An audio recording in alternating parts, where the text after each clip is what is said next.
حقانی صاحب ذرا ٹرمپ مخالف مظاہروں سے بات کا آغاز کرتے ہیں،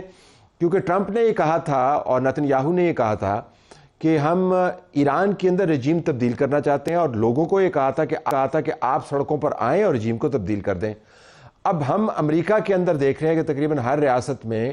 رپورٹس کے مطابق 80 لاکھ لوگوں نے مظاہرے کیے ہیں، اور ان کا مطالبہ یہ ہے کہ ٹرمپ کے رجیم کو تبدیل کیا جائے۔ تو آپ چونکہ معاملات کو بڑے قریب سے دیکھتے ہیں اور طویل عرصے سے اس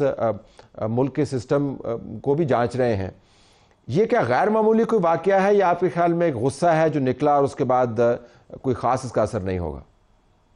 امریکی تاریخ میں مظاہرے پہلے بھی ہوئے ہیں بڑے بڑے. اگر آپ کو یاد ہو تو جارج ڈبلیو بش کے عراق میں جنگ میں جانے کے خلاف بہت بڑے بڑے مظاہرے ہوئے تھے. اتنے بڑے نہ صحیح لیکن کافی بڑے تھے. اس سے پہلے جب سول رائٹس موومنٹ چلی سن 60 کی اور 70 کی دہائی میں،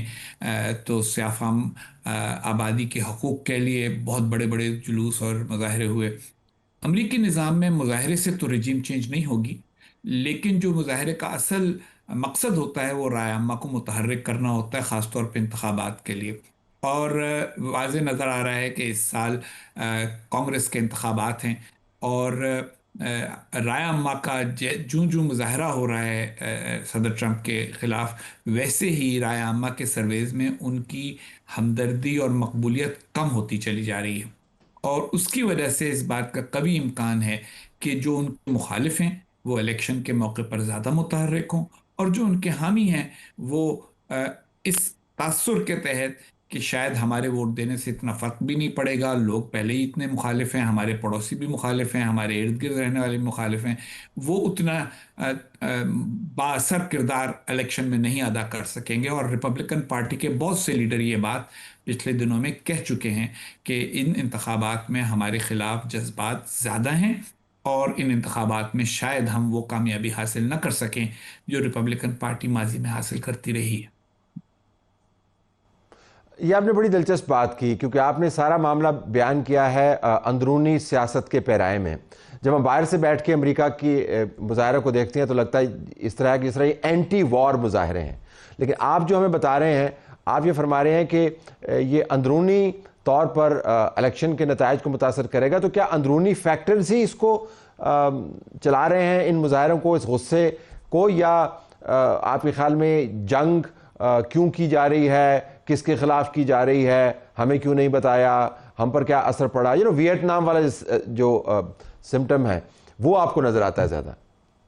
جی، جنگ کے خلاف ہی میں نے عرض کیا کہ ویتنام کی جنگ کے خلاف بھی جو مظاہرے ہوئے تھے، عراق کی جنگ کے خلاف بھی جو مظاہرے ہوئے تھے، وہی جذبات اس میں بھی ہیں. لیکن ان کا جو نتیجہ ہوتا ہے وہ مظاہروں کا ہی نتیجہ نہیں ہوتا کہ حکومت بدل جائے. امریکہ میں ایسا کبھی نہیں ہوا کہ صرف مظاہرے ہونے کی وجہ سے حکومت بدل جائے. اس کا اثر جو انتخابات پہ پڑتا ہے اس سے فرق پڑتا ہے. تو اگر آپ کو یاد ہو تو سن 60 کے اواخر میں اور 70 کے پہلے جو 2 سال سے 70 کی دہائی کے، ان میں بڑے جلوس نکلے، لیکن پھر بھی رچرڈ نکسن دونوں الیکشن جیت گئے، 68 کا اور 72 کا. لیکن جو ان کے خلاف تحریک برپا ہوئی اس کے نتیجے میں کانگریس میں ایک بڑی تعداد ڈیموکریٹس کی موجود تھی، اور انہوں نے پھر مواخذہ کیا نکسن صاحب کا واٹر گیٹ کے مسئلے پر، جس کا براہ راست تعلق ویتنام سے نہیں تھا، لیکن جس میں یہ بات ثابت ہوئی کہ صدر نے جھوٹ بولا. تو امریکہ کی سیاست اس لحاظ سے ذرا سی مختلف ہے کہ بعض ملکوں میں جلوس نکلنے سے ہی حکومتیں مستعفی ہو جاتی ہیں، امریکہ میں ایسا نہیں ہوتا. لیکن ان مظاہروں کا اثر انتخابی سیاست پہ پڑتا ہے، اور یہ مظاہرے واضح طور پر ایران کی جنگ کے وجہ سے زیادہ بڑے ہوئے ہیں. کیونکہ بہت سارے لوگ، اور میرے اپنے بہت سارے واقف ہیں اس میں، جو ٹرمپ صاحب کی اور پالیسیوں کی وجہ سے ان کے لیے نرم گوشہ رکھتے تھے، وہ یہ سمجھتے ہیں کہ ٹرمپ نے وعدہ خلافی کی ہے. انہوں نے کہا تھا کہ میں جنگوں میں شریک نہیں ہوں گا، نئی جنگیں نہیں شروع کروں گا. انہوں نے نہ صرف نئی جنگ شروع کی ہے بلکہ اس جنگ میں وہ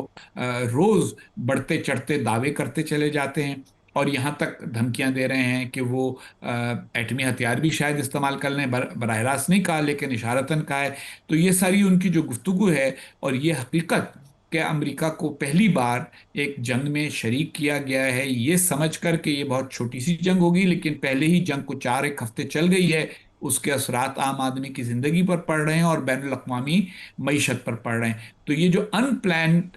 وار ہے، اور اس پر امریکی عوام کو یقیناً بہت زیادہ غصہ ہے، اور اس میں ٹرمپ کے اپنے حامیوں کو بھی بہت زیادہ غصہ ہے۔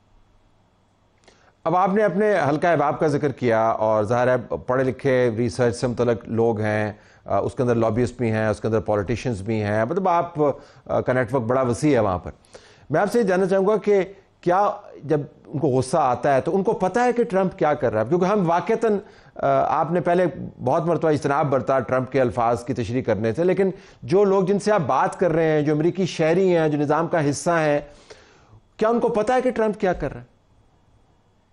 ان میں سے اکثریت اب یہ سمجھتی ہے کہ ٹرمپ کو یہ اندازہ ہو گیا ہے کہ انہوں نے جو توقعات باندھی تھیں وہ توقعات پوری نہیں ہو رہی ہیں، اور اب وہ ایک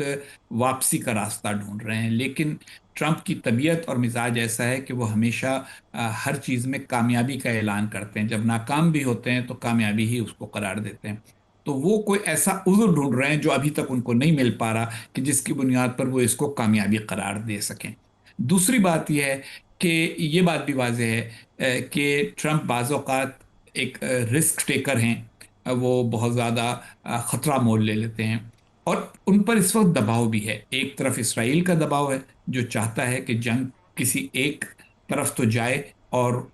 اس طرف جائے جس طرف اسرائیل اس جنگ کو لے کے جانا چاہتا ہے۔ دوسری طرف خلیج کے عرب ممالک بھی ہیں، وہ بھی یہ کہتے ہیں کہ کم از کم یہ تو طے ہونا چاہیے کہ اس جنگ کے بعد ایران ہم سب کو دھمکیاں نہیں دے گا۔ ایران اس وقت کیونکہ یہ جانتا ہے کہ سب سے زیادہ اس کی زد پر خلیج کے ممالک ہی ہیں، اور جو خطہ ہے وہ ہے، اس لیے وہ یہ گارنٹی ابھی اس مرحلے پر دینے کو تیار نہیں ہے۔ ورنہ ایک آسان نسخہ ایران کے لیے یہ ہو سکتا تھا کہ وہ یہ کہے کہ جو خطے کے ممالک ہیں ان کے خلاف میں کوئی اب کارروائی نہیں کروں گا، ساری کارروائی صرف اسرائیل اور امریکی جو عسکری تنصیبات ہیں ان کے خلاف کروں گا۔ لیکن وہ کرنے میں اس کا ہاتھ بندھ جاتا ہے، تو ایران اپنا ہاتھ نہیں بندھوانا چاہتا۔ ایران نے یہ ثابت کر دیا کہ وہ کئی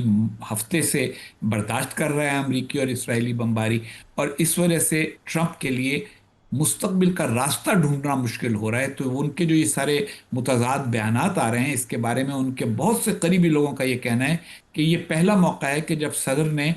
کوئی چیز سوچی بھی نہیں ہے کہ اگر یوں ہوا تو میں یوں کروں گا، اور وہ ابھی تک اپنے آپ سے ہی بات کر رہے ہیں کہ میں اس مسئلے میں سے، اس مخمصے میں سے کیسے نکلوں اور اس کو کامیابی بھی قرار دے سکوں۔ حسین حقانی صاحب ایز آلویز بہت شکریہ، حالات سے آگاہی دی۔ امریکہ کے اندر بھی لوگ پریشان ہیں اور ڈونلڈ ٹرمپ کے مقاصد کے بارے میں باتیں کر رہے ہیں، لیکن یہ سب کو پتہ ہے کہ ڈونلڈ ٹرمپ نے امریکہ کو پھنسا دیا ہے۔ اب پھنسنے کے بعد کیا ہوگا؟ کیا گراؤنڈ انویژن ہوگی؟ ایکسپرٹس کیا سمجھتے ہیں کہ جس قسم کا ماحول بنا ہوا ہے، جب ابھی حقانی صاحب سے آپ نے بات چیت میں سنا کہ گلف کے بہت سارے ممالک بھی یہ کہہ رہے ہیں، جس کے اندر UAE پیش ہے کہ ایران کو ہم اس حالت میں نہیں چھوڑنا چاہتے کہ بعد میں وہ ہمارے گلے کے اوپر پاؤں رکھ سکے۔ یہ ایک بڑا سینٹیمنٹ ہے۔